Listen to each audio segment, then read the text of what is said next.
ஸ்ரீமதே ராமானுஜாய நமக. வசுதேவசுதம் தேவம் கம்சச்சாணூரமர்தனம் தேவகீ பரமானந்தம் கிருஷ்ணம் வந்தே ஜகத்குரும். மூகம் கரோதி வாசாலம் பங்கும் லங்கயதே கிரிம் யத்கிருபாதமஹம் வந்தே பரமானந்த மாதவம். நாள்தோறும் பகவத்கீதையில் அர்ஜுனன் தார்த்தராஷ்டிரர்களுக்கு, அதாவது துரியோதனாதிகளுக்கு பேராசைனால் அவங்க கண்ணு மறைக்கப்பட்டிருக்கு. அதனால் அவங்க செய்கிற பெரிய தப்பு எப்படி குலநாசத்துலேயும் நண்பர் துரோகத்துலேயும் முடியுதுன்றது அவங்களுக்கு தெரியல. ஆனால் எங்களுக்கு அது தெரியுது, தெரிஞ்சுக்கிட்டும் அதை தடுக்காமல் எப்படி இருக்க முடியும்னு சொன்ன அர்ஜுனன் இப்போ தொடர்ந்து 40வது ஸ்லோகத்தில் குலக்ஷயே பிரணஷ்யந்தி குலதர்மா சனாதனாஹ தர்மே நஷ்டே குலம் கிருத்ஸ்னம் அதர்மோபிபவத்யுத. குலக்ஷயே பிரணஷ்யந்தி. சரி, குலம் அழிஞ்சு போச்சுன்னா என்னாகும்?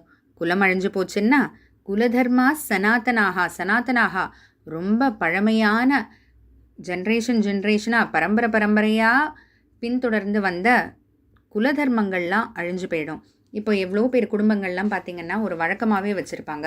கோயில் திருவிழாலாம் எடுத்து நடத்துறது, இல்லைன்னா அந்த கோயில் குளத்தை சுத்தம் செய்கிறது, இல்லைன்னா மரங்கள் நடறதுன்னு இப்படி பல தர்ம விஷயங்கள்லாம் வச்சுருப்பாங்க. இது அவங்களோட குல தர்மமாகவே இருக்கும், பரம்பரையாக செஞ்சுட்டு வர விஷயமா இருக்கும். அப்போ குலமே இல்லைன்னா குல தர்மம் எங்கேருந்து நிலை நிற்கும்? அதுவும் அழிஞ்சு போயிடும் இல்லையா? குலம் அழிஞ்சு போனால் என்னாகும்? தர்மே நஷ்டே குலம் கிருத்ஸ்னம். தர்மம் கொஞ்சம் கொஞ்சமாக குனிய ஆரம்பித்து அதர்மம் தலை தூக்க ஆரம்பிச்சிடும். அதர்மம் தலை தூக்க ஆரம்பித்தா இந்த உலகமே நாசமாயிடும் அப்படின்ட்டு அர்ஜுனன் ரொம்ப வருத்தத்தோடு எடுத்து சொல்கிறான்.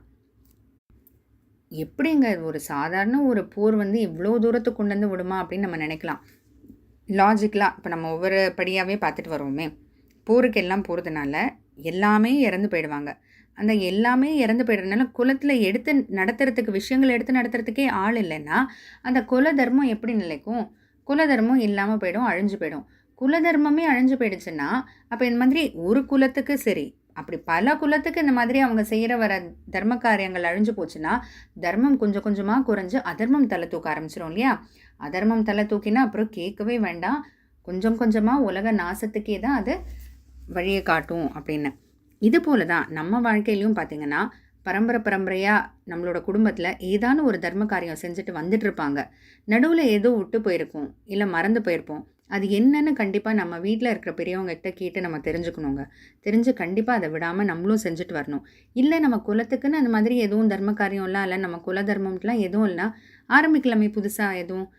நம்ம வாழ்நாளுக்குள்ளே இவ்வளோ மரங்கள் நடணுன்னோ, இல்லைன்னா இவ்வளோ குளங்களை சுத்தம் செய்யணுன்னோ, இல்லை ஏதான ஒரு கோவில் எடுத்துக்கிட்டு அந்த கோவிலுக்கு உண்டான விழாக்களை நடத்தி வைக்கிறது, இல்லை நம்ம குலதெய்வ கோவில் இருக்கலாம், நம்ம சொந்த ஊர் கோவில் இருக்கலாம், இல்லையா நம்ம வீட்டு பக்கத்தில் இருக்கிற கோயிலில் எந்த கோவிலுக்கு தேவையோ இந்த மாதிரி நம்ம அந்த கோவிலுக்கு விழாக்கள் நடத்தி வைக்கிறதுக்கு ஏற்பாடு செஞ்சு வைக்கலாம் இல்லைங்களா?